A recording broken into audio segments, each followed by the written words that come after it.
sometimes when I walk into the room full of guys, particularly guys who are maybe of a slightly older generation, and when I walk in into my IBM colleague, male colleague, all the questions and conversation will be directed at my male colleague, and I frequently feel ignored and not really even acknowledged.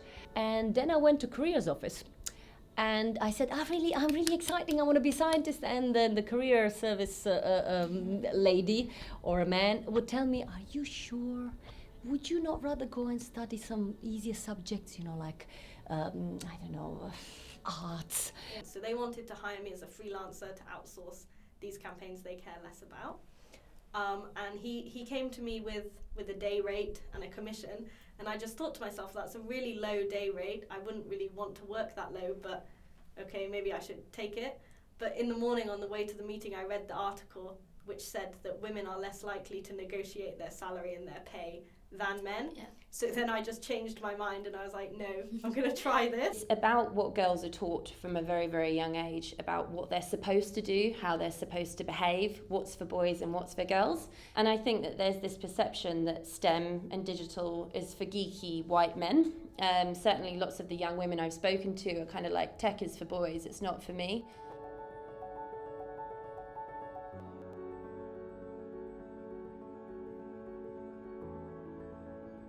I actually studied economics at UCL, so nothing remotely connected to technology. In fact, I think looking back at my secondary career, I really did think that technology was for guys, because those were the sort of people you would see on television, the scientists were male. And funny enough, I didn't have any exposure to coding, so never really thought that I would end up doing, mums in technology and having a coding school for mums. And it all happened by accident, really. While I was on maternity leave from a technology bank where I was working, I suddenly had this epiphany, I'm going to have a whole year off, and it would be ultra cool to go back to work, having been working with a lot of technology companies, to go back and be able to communicate with them and actually understand a lot of the tech they were building. And I thought, why not learn how to code? There was so much talk about coding going on the national curriculum, and all the kids were learning it. My little cousins were learning how to code. I thought, I'm going to learn how to code. I've got a year, so I'm going to take advantage of it.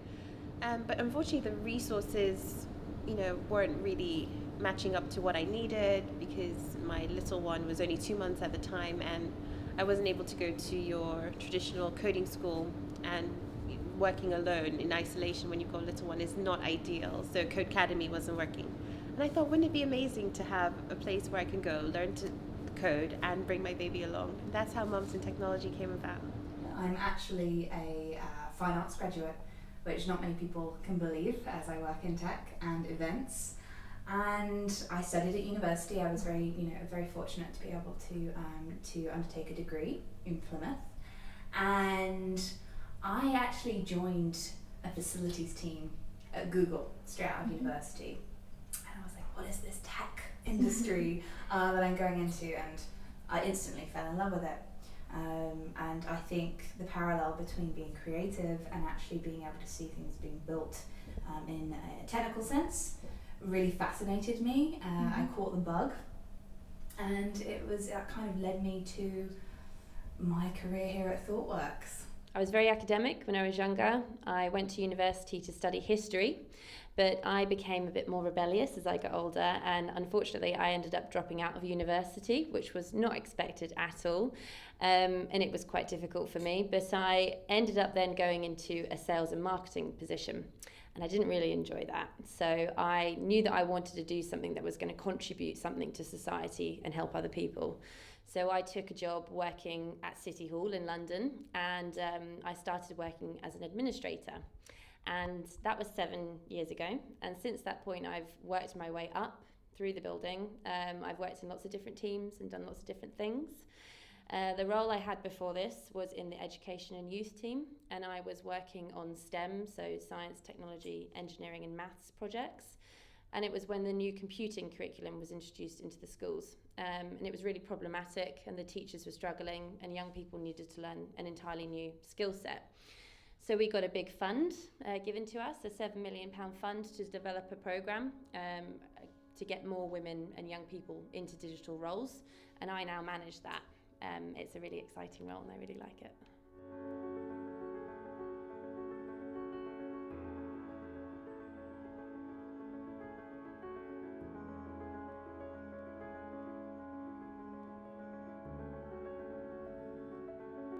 From a role model perspective, yes. I mean, there is a shortage of women in technology.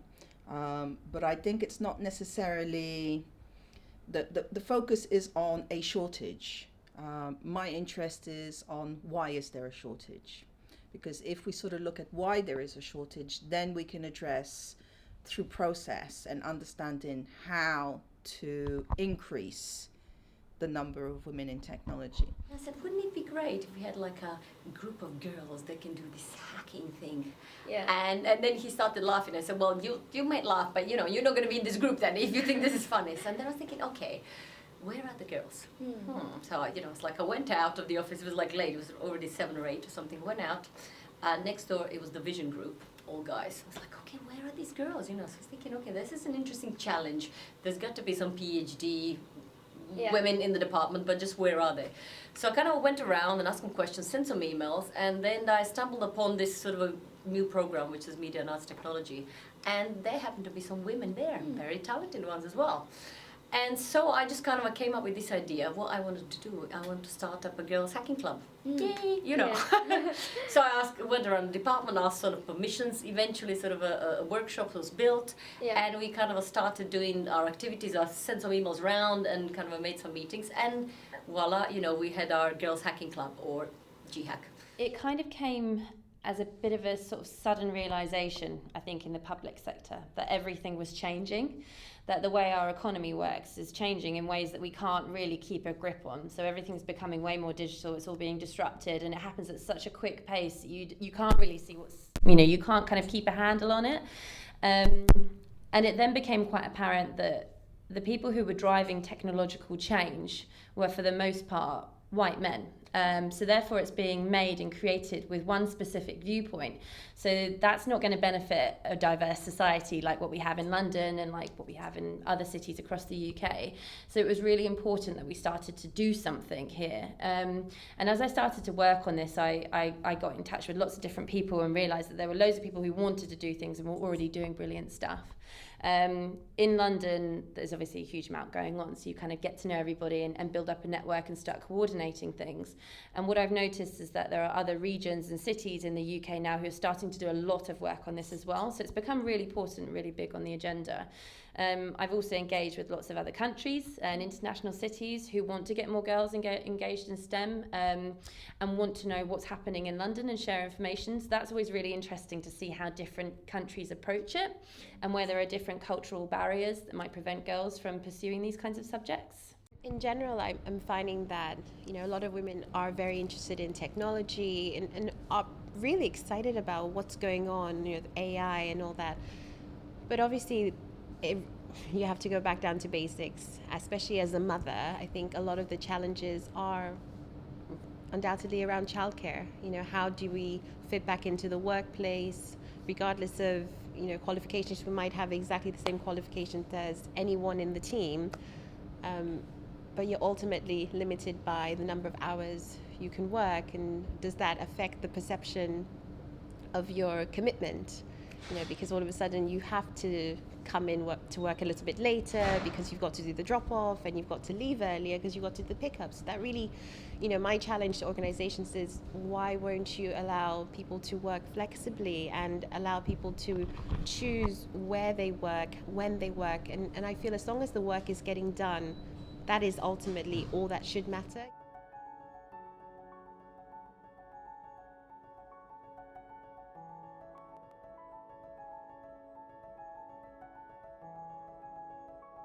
So I think in terms of policy and in terms of making it easier for both groups, male and females, to cohabit within sort of the workforce in sort of a technology sort of environment, what would be sort of really helpful would be to make sure that the two groups understood the framework in which they sit, in terms of the perspective of how men sort of choose to do things within their professional capacity, and possibly in parallel how women also choose to do this, and then sort of not use them as two separate things, but rather than sort of merge in the middle, a bit like a Venn diagram. Mm-hmm. What do we have in common?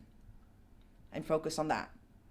I think that the biggest thing that we can do, and perhaps what this documentary is trying to achieve, is to build the awareness.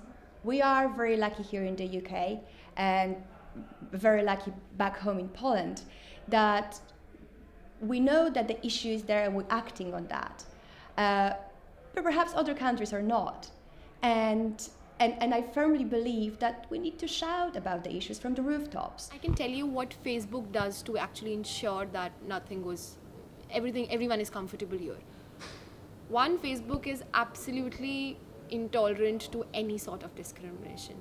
So anything, if it just gets to hear about some sort of bias, about some sort of an incident, it takes action like at that very point, and the whole company knows about it, as in Facebook. And Facebook encourage people to talk about this, and they want to know if something goes wrong, and they have taken actions in the past about whether it's a cultural bias or a gender bias or anything. I think so.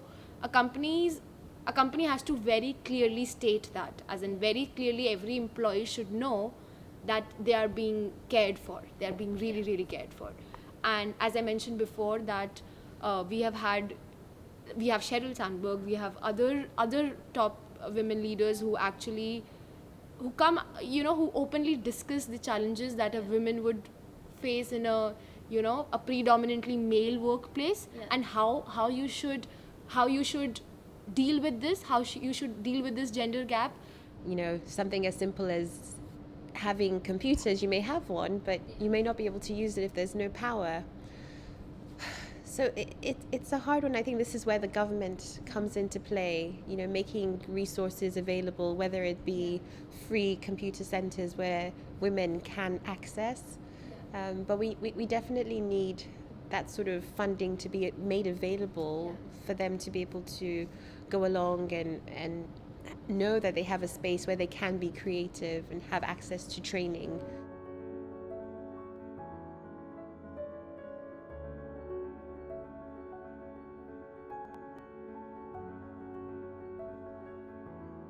I think that if you are pursuing a career in STEM, whether you're technical, non-technical, I think you're already ahead of the game, and that's definitely something to be celebrated. And I would find your people, find your group, find a support network. There's so much out there. I mean, we're very lucky here in London, but that's changing. It's not London-centric anymore. Go to events. Even if you can't, go online. There's so many support groups, and there are people that genuinely want to help. Find mentors, and don't be afraid to ask. People are very willing. I think anyone can learn anything these days if you're curious enough. I know a lot of people who have moved from banking roles and are now fully fledged developers at some of the leading tech companies. Once you have that interest, I really believe you can learn anything. There are a lot of coding boot camps opening around, and you can learn to code by yourself. There's a ton of material online. There's loads of meetups. I think with the right group of people around you, encouraging you to keep learning, I think it's one of those things where you just have to keep practicing. You can make that career switch. And I think it's, we're so surrounded by technology that it's such a valuable skill to have. I think everyone should learn. As educators, it is our responsibility to open minds, to never tell any child that something is hard, because that's really discouraging. I mean, if you tell a child that music is hard, then we won't have any musicians, right? Mm-hmm. If you tell me you have to be a Mozart, if you're going to be, I don't know, then we won't have. If you tell somebody that maths is hard, then you're just going to engrave it in their brain, and they're always going to think, oh, you know what, maths is hard. Maths is not hard. Maths is fun. It's just if somebody convinces you that this is hard, and that's where the problem. So I think as educators, we have kind of a greater responsibility. So I think for all girls, no matter where they're from and where they live, they'll always have people in their lives who will influence them and will be telling them what they should or shouldn't be doing, how they should be behaving, what they should do with their lives. I think it's really important for girls to think about what they actually want and what drives and inspires them, and to try and make decisions based on that, on their kind of gut instinct, because that's how you're an authentic self. And that will help you achieve whatever you want to achieve. It can be really difficult, and quite often people will try to stop you from doing things because it's not what it's not what they want for you. But as long as you know it's right, that's the most important thing, and it will help you, go as far as you want to.